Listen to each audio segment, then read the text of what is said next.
एक शब्द, सिर्फ एक शब्द, और उसके बाद जो हुआ उसने पूरे देश को हिलाकर रख दिया। कोर्ट में एक जज ने एक ऐसी बात कह दी जो सोशल मीडिया पे इस तरीके से वायरल हुई कि पूरे देश में आंधी आ गई। और देखते ही देखते लाखों स्टूडेंट्स एक ही नाम के नीचे इकट्ठा होने लगे, कॉकरोच जनता पार्टी यानी सीजेपी। लेकिन एक इंटरनेट ट्रेंड देश के सबसे बड़े स्टूडेंट प्रोटेस्ट में कैसे बदल गया, कैसे कुछ ही दिनों में लोग सोशल मीडिया से उतरकर सड़कों पर आ गए। आखिर ऐसा क्या हुआ, कौन था सीजेपी के पीछे, सोनम वांगचुक इस मूवमेंट से कैसे जुड़े, क्यों उन्होंने 26 दिन के लिए बिना कुछ खाए पिए भूख हड़ताल की, और जंतर मंतर पे ऐसा क्या हुआ कि पुलिस को एक्शन लेना पड़ा, लाठी चार्ज हुई, टीयर गैस छोड़ा गया और यहाँ पे कई लोगों को हिरासत में लिया गया। ये प्रोटेस्ट कितने दिन चला और सरकार और प्रोटेस्ट लीडर्स के बीच आखिर क्या बात हुई, और आखिर में ऐसा क्या हुआ कि एजुकेशन मिनिस्टर धर्मेंद्र प्रधान को इस्तीफा देना पड़ा। आइए जानते हैं शुरू से लेके अंत तक ऐसा क्या हुआ। 15 मई 2026 सुप्रीम कोर्ट में सुनवाई चल रही थी और इसी बीच सोशल मीडिया पर एक बात तेजी से वायरल हो गई। लोगों का कहना था कि बेरोजगार स्टूडेंट्स को कॉकरोच कहा गया। youngsters like cockroaches. बस फिर क्या था, ये बात सोशल मीडिया पर आग की तरह फैल गई। पहले इस पर कई मीम्स बने, वायरल वीडियोस बने और धीरे धीरे ये सिर्फ मजाक नहीं रहा। लाखों स्टूडेंट्स पहले से ही पेपर लीक, बेरोजगारी और एजुकेशन सिस्टम से पहले से ही परेशान थे और इस बात ने उनका गुस्सा और बढ़ा दिया। सीजेपी का जन्म। इसी बीच social media creator Abhijit Dipke ने एक पोस्ट की। उन्होंने कहा, अगर हमें कॉकरोच कहा जा रहा है तो ठीक है, हम कॉकरोच ही सही, लेकिन हम अपनी बात जरूर रखेंगे। और फिर क्या था, यहीं से शुरुआत हुई कॉकरोच जनता पार्टी यानी सीजेपी की। शुरू में लोगों को लगा कि यह सिर्फ एक मीम है, लेकिन शायद किसी को भी अंदाजा नहीं था कि जिसे लोग मीम कह रहे हैं वो कुछ ही दिनों में देश का सबसे बड़ा मूवमेंट बनने वाला था। सोशल मीडिया का ब्लास्ट।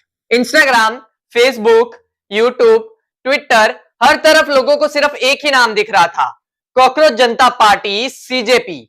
लोग अपनी डीपी बदलने लगे, मीम्स बनाने लगे, रील्स पर लाखों और करोड़ों व्यूज आने लगे, हजारों लोग जुड़े, इसके बाद लाखों लोग जुड़े और देखते ही देखते करोड़ों लोग सोशल मीडिया पर सीजेपी की बात करने लगे। अब ये सिर्फ एक इंटरनेट का ट्रेंड नहीं रहा था, बल्कि एक सोशल मूवमेंट बन गया था, स्टूडेंट्स की आवाज बन गया था। प्रोटेस्ट की शुरुआत। ऑनलाइन सपोर्ट के बाद अगला कदम था ग्राउंड पर प्रोटेस्ट। दिल्ली के जंतर मंतर पर लाखों लोग इकट्ठा होने शुरू हुए। सबकी मांग एक ही थी, एजुकेशन सिस्टम में बदलाव, पेपर लीक को रोकना और जिम्मेदार लोगों पर एक्शन। और जिन 18 से 20 बच्चों ने अपनी जान गंवाई, उनके लिए न्याय की मांग और तेज कर दी। हर दिन भीड़ बढ़ती गई और देश के अलग अलग राज्यों से लोग दिल्ली के जंतर मंतर पहुंचने लगे। अब बात सिर्फ इतनी थी कि सीजेपी सिर्फ सोशल मीडिया तक सीमित नहीं था, बल्कि देश का एक सबसे बड़ा मूवमेंट बन गया था। सोनम वांगचुक जी की एंट्री। जब मूवमेंट और बड़ा होने लगा तो इसी मूवमेंट में, इसी आंदोलन में एक और बड़ा नाम जुड़ गया, सोनम वांगचुक। उन्होंने जंतर मंतर पर भूख हड़ताल शुरू कर दी। दिन गुजरते रहे लेकिन उनकी भूख हड़ताल नहीं रुकी। उनकी तबीयत धीरे धीरे और बिगड़ती रही, लेकिन डॉक्टर्स उनका चेकअप करते रहे। ये सिर्फ अब स्टूडेंट्स का प्रोटेस्ट नहीं रहा था, पूरे देश भर में इसी के चर्चे चल रहे थे। स्टूडेंट्स के साथ साथ यहाँ पे कई बड़े बड़े नेता भी इस आंदोलन, इस मूवमेंट के साथ जुड़े, जिनमें से कुछ बड़े नाम राहुल गांधी, उद्धव ठाकरे, शरद पवार, अखिलेश यादव और भी अन्य लोग। अब इस शांतिपूर्ण आंदोलन में एक ट्विस्ट आया। सोनम वांगचुक सर को प्रदर्शन स्थल से जबरदस्ती सरकार ने उठा लिया। यहाँ पे सरकार और डॉक्टर्स का यह कहना था कि सोनम वांगचुक सर की तबीयत दिन ब दिन और खराब होती जा रही थी और यदि उनको अस्पताल में भर्ती नहीं किया जाता तो यहाँ पर उनकी तबीयत और खराब हो सकती थी। इसी बीच जो प्रोटेस्ट है वो सिर्फ शांतिपूर्ण नहीं रहा।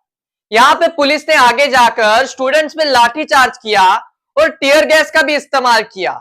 जहां सरकार और पुलिस का यह कहना था कि कुछ लोग जबरदस्ती बैरिकेड पार करने की कोशिश कर रहे थे, जिस वजह से यह एक्शन लिया गया, वही यहाँ पे स्टूडेंट्स और बाकी लोगों का यह कहना था कि यहाँ पे जो शांतिपूर्ण प्रोटेस्ट चल रहा था उसमें जबरदस्ती सोनम वांगचुक सर को नहीं ले जाना चाहिए था।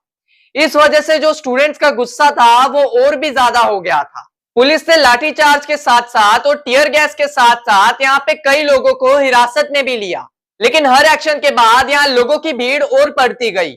यहाँ पर और लोग प्रोटेस्ट का हिस्सा बनते गए।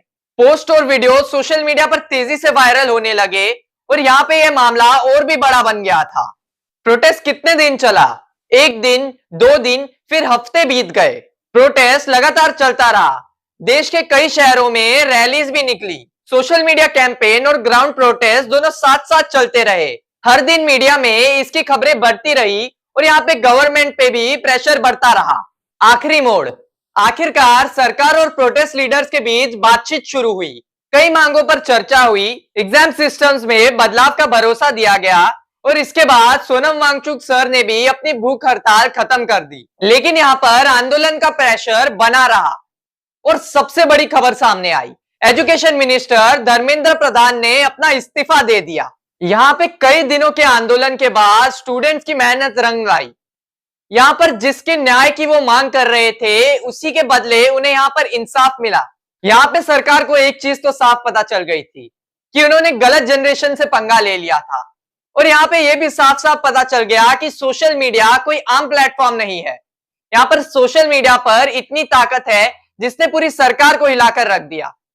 फिलहाल यहाँ पर अब देखना यह होगा कि आगे क्या होगा और जिन बच्चों ने अपनी जान गंवाई है उनके लिए सरकार क्या करती है। फिलहाल के लिए इतना ही। अगर आपको ये वीडियो पसंद आई हो तो इसे लाइक करिए, अपने दोस्तों और जितने भी फैमिली मेंबर्स हैं उनके साथ शेयर करिए और कमेंट बॉक्स में अपनी राय जरूर बताइए। फिलहाल के लिए इतना ही। मैं मनन सुदन मुंबई पुलिस को सलाम न्यूज से आपसे इजाजत लेना चाहूंगा। धन्यवाद।